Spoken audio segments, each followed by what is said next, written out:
Oi, gente, olha aqui de novo para dar umas dicas para vocês de redação. Me chamo Maria Fernanda, estudo no Colégio Assunção, estou cursando o 3º ano do ensino médio e hoje estou com a presença ilustre da nossa professora Anne de redação. Oi, Fran, tudo bom? Oi, meu amor. Que bom. Bom, hoje a gente vai falar sobre o desenvolvimento. O desenvolvimento do texto dissertativo, ele apresenta uma parte muito importante da redação.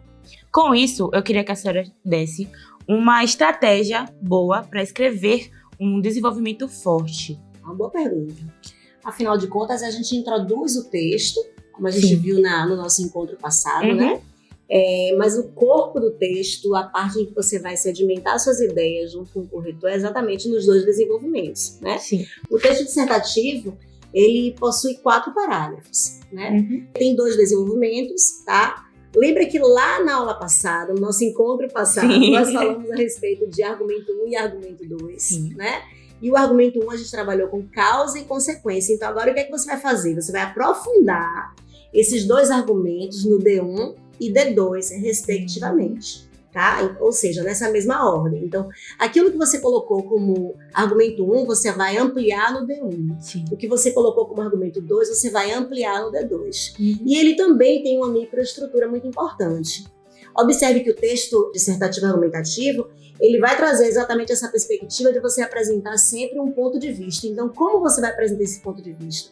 Vamos supor, argumento 1, causa. Lá na introdução, você vai trazer agora para o desenvolvimento 1 da seguinte forma, como retomada do argumento, você vai utilizar outras palavras para fazer isso, para não ficar repetitivo, deixando o texto enfadonho, né? Essa pobreza de vocabulário também fere a competência 1.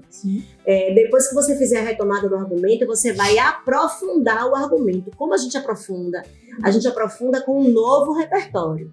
Se na introdução você utilizou um repertório de um filme, agora você apresenta um repertório de dado estatístico. Então, sempre evite repetição para poder não deixar o texto pobre, certo? Então, busque sempre trazer um repertório que venha amparar aquilo que você colocou como retomada de argumento, certo? Depois que você fizer, olha só, retomada do argumento 1, aprofundamento do argumento 1, depois você vai trazer uma exemplificação. E a gente chega num X da questão, que deixa muitos alunos confusos. Qual a diferença entre aprofundar um argumento e exemplificar um argumento? A exemplificação, ela pode ser também um repertório, desde que você traga como uma forma de mostrar para o corretor aquilo na prática. Então, você trouxe um repertório sociocultural bom lá no desenvolvimento, que você aprofunda.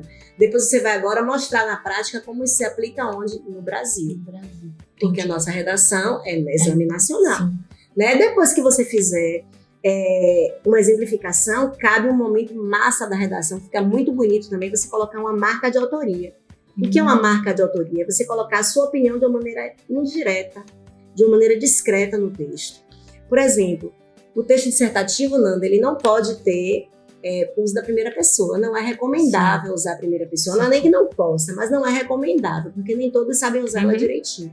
Então, o que é que você deve fazer? Utilizar adjetivos fortes, utilizar expressões. Lembra daquele assunto de gramática que Promari vai falar para vocês em breve, orações subordinadas substantivas?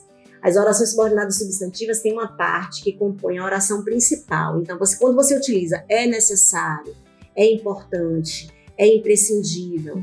Quando você utiliza a oração principal de uma subjetiva, olha que eu estou falando já muito gramatical, né? Deixa eu trazer mais para a realidade da redação.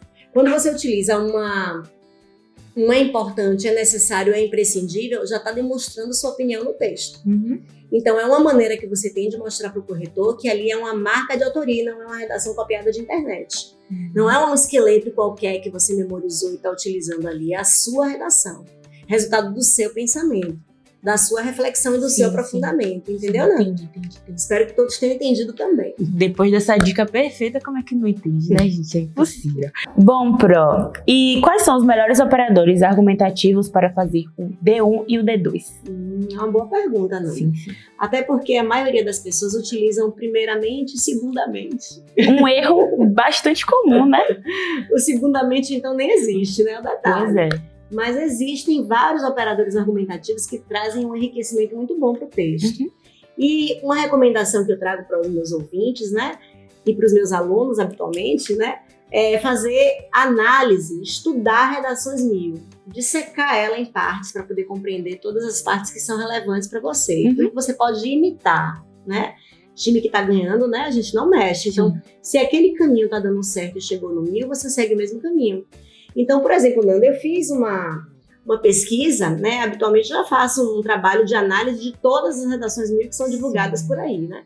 Então, eu tenho aqui, fiz um levantamento de alguns que são bem legais. Então, por exemplo, você pode utilizar, ao invés do primeiramente, né? Você pode utilizar a princípio sobre esse assunto, vale ressaltar tal coisa, né? Bom. No D2, para você fazer a transição de um parágrafo para outro, você pode utilizar um ademais ou um outro sim. Para o D1, outra possibilidade. Diante desse cenário, nota-se que... No D2 você pode colocar, além disso, percebe-se que... Ou então, um simples além disso. Todo parágrafo de desenvolvimento 2, ele vai dar uma ideia de acréscimo. Então, outro sim, além disso, ademais, sempre é muito bem-vindo, tá?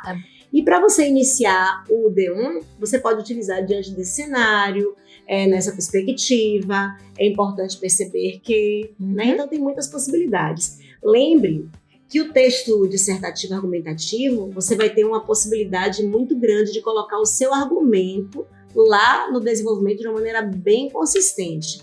Então, é o momento que você tem de apresentar para o leitor que você tem bagagem. Então, é o momento de você mostrar sua bagagem agora. Entendi. E aí, gente, vocês pegaram essa dica? Porque eu peguei, e se depender dessa dica, meu amor, vou arrasar nesse Enem. Obrigada, Pro, pela sua presença. Próximo programa a gente vai falar sobre a conclusão, a temida conclusão. E é isso, gente. Um beijo, até a próxima.